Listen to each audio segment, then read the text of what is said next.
Olá, nós vamos iniciar hoje os estudos do componente curricular Língua Portuguesa, primeira semana. E para começarmos, nós vamos trabalhar histórias em quadrinhos.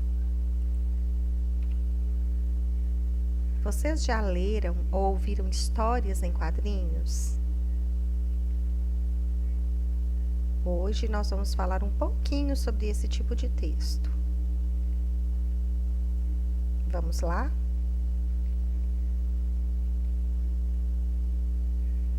As histórias em quadrinhos são histórias compostas pela linguagem verbal e não verbal. Essas histórias são apresentadas dentro de quadrinhos, local onde os personagens são expostos, e a fala é escrita dentro de diversos tipos de balões. Então, nós temos aqui o exemplo de uma história em quadrinhos. Olha só, os personagens dentro dos quadrinhos, as falas nos balões.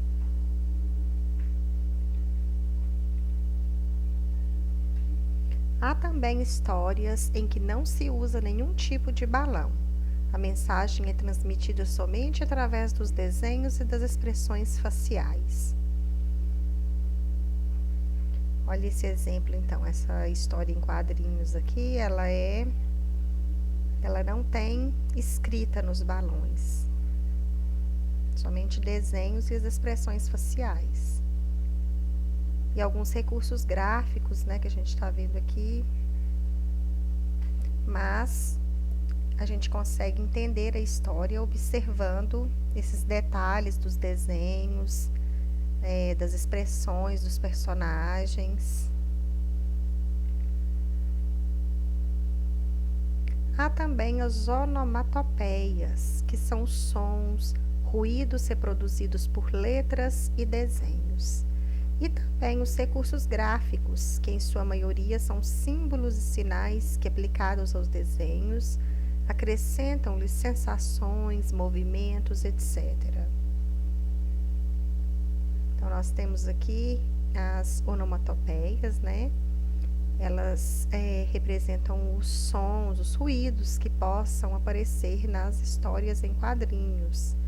Como aqui o personagem chorando, né?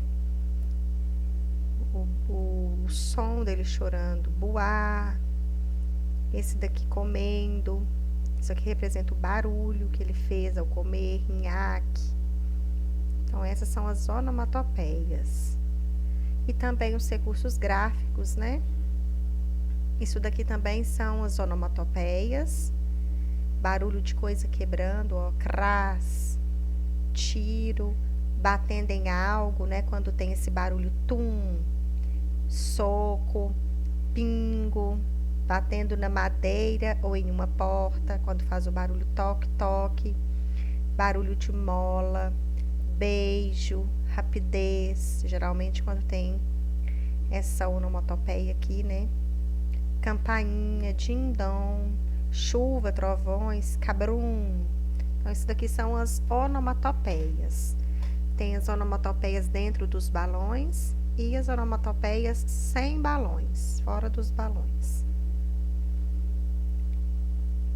E agora os recursos gráficos. Como, por exemplo, aqui nessa tirinha, nós podemos ver esse recurso, né, gráfico, que significa, que pode significar o cão, por exemplo, que ele não está muito feliz, né? Aqui também, aqui esse recurso gráfico aqui, esse desenho aqui significa sabão, a bolinha de sabão saindo da água. E aqui também nós temos esses corações, que significa o amor que o Chico Bento tem pelo porquinho. Então, são recursos gráficos. Nós temos aqui também alguns recursos gráficos, como esse aqui, ó. Quando o Cebolinha pula na água, esse recurso aqui significa que ele está pulando, né? Da água caindo do chuveiro. A água aqui também, né? Que o personagem está brincando na água. Esses risquinhos aqui saindo do ventilador, que significa o vento saindo do ventilador. Então, esses são alguns recursos gráficos que são usados nas histórias em quadrinhos para dar sentido também. Alguns tipos de balões. Então, gente, os balões também, eles são diferentes, eles têm significados diferentes. Vamos conhecer alguns. Esse balão aqui é de fala, né? O balão normal, ele é de fala. Você viu meu livro? Esse já, que tem essas bolinhas aqui, geralmente, né? É pensamento. Onde estará meu livro? Esse outro aqui, quando tem essas, tipo um raio, né? Ele é tipo estridente, então ele significa um grito. Quer dizer que o personagem falou esse não aqui, ó, gritado. Quando o balão é pontilhado em volta dele, significa um cochicho. Ou seja, o personagem falou baixinho. Não conte isto para ninguém. Então, isso aqui significa um cochicho do personagem. Quando o balão é em forma de um coração, ele significa amor. Acho que estou apaixonado. E, geralmente, quando tem essa lâmpadazinha aqui, significa ideia. Então, é importante também, quando a gente vai ler uma história em quadrinhos, a gente compreender o sentido dos balões. Se você compreender, fica mais fácil de você entender a história. Você saber que o balão significa um grito, que ele significa um pensamento, um cochicho. Os sinais de pontuação são variados, pois além de reforçar as vozes dos personagens, expressam o modo como eles representam seus sentimentos, como raiva, emoção, medo, tristeza, etc. Na história em quadrinhos, tudo acontece em um cenário, que pode representar uma fazenda, uma cidade, um parque de diversões, etc. Então, nós temos aqui uma folha, né, de uma história em quadrinhos, para vocês perceberem o cenário, a importância do sinal aqui também de pontuação, né? Independência ou morte. Esse sinal aqui é muito importante. Esse balão todo encaracoladozinho aqui significa que ele falou mais alto, né? Então, isso daqui, tudo são significados muito importantes nas histórias em quadrinhos. Há também nas histórias em quadrinhos as legendas ou letreiros, que são recursos utilizados na história como introdução ou no decorrer desta, ligando um quadro ao outro. Elas apresentam a descrição de um fato ou uma informação importante para a interpretação da história. Como, por exemplo, nós temos aqui, né? Com o raiar do dia, os fantasmas voltam apressadamente das suas arrepiantes assombrações. Então, isso daqui é uma legenda, um letreiro, né? Para dar significado à história. Nós temos aqui também esse no ano passado. Então, isso daqui é uma informação importante para dar, que isso daqui aconteceu no ano passado. Agora, nós vamos para as atividades. Vamos observar essa história em quadrinhos aqui, né? Da Turma da Mônica, uma tirinha. No primeiro quadrinho, nós temos o Cebolinha, que é um personagem da Turma da Mônica. Ele está segurando alguns objetos, ele está assobiando. No segundo quadrinho, nós temos ele conversando com a Mônica. Mônica, posso te pintar? E ela toda feliz. Claro! O que será que a Mônica imaginou quando o Cebolinha perguntou se podia pintar?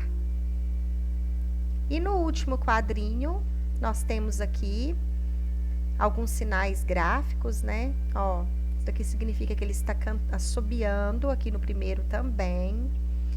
Aqui significa que ela não ficou muito feliz, né? Olha só a expressão do rosto da Mônica. Olha só o que o Cebolinha fez. Começou a pintar a Mônica. Então, essa história em quadrinhos aqui, ela tem um significado. Apenas 3 quadrinhos aqui, mas ela tem um significado muito grande. E nós agora vamos passar para as atividades relacionadas a essa história.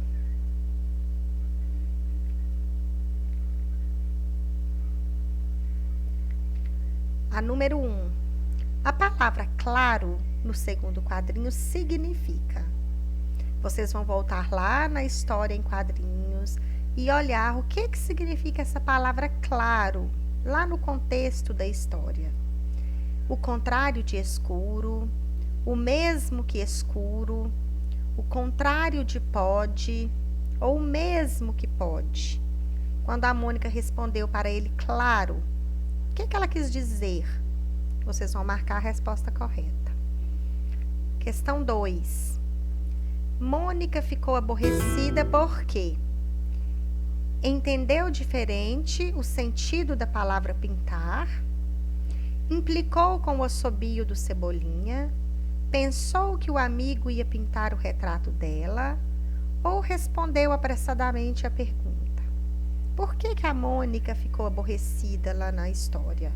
Vocês vão ler com atenção as 4 opções e vão marcar a resposta correta. Questão 3. Os 3 quadrinhos mostram Cebolinha caminhando na direção da escola, indo para uma escola de pintura, vestindo-se como um pintor de quadros ou voltando alegremente da aula de música. Então, vocês vão voltar novamente na história e vai responder essa questão. Nos 3 quadrinhos mostram o Cebolinha fazendo o quê? Questão 4. O primeiro e o terceiro quadrinhos indicam que o personagem está assobiando uma melodia. Então, vocês vão olhar o primeiro e o terceiro quadrinho.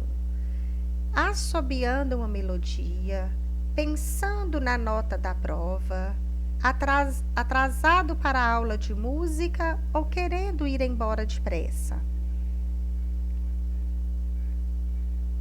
Questão 5.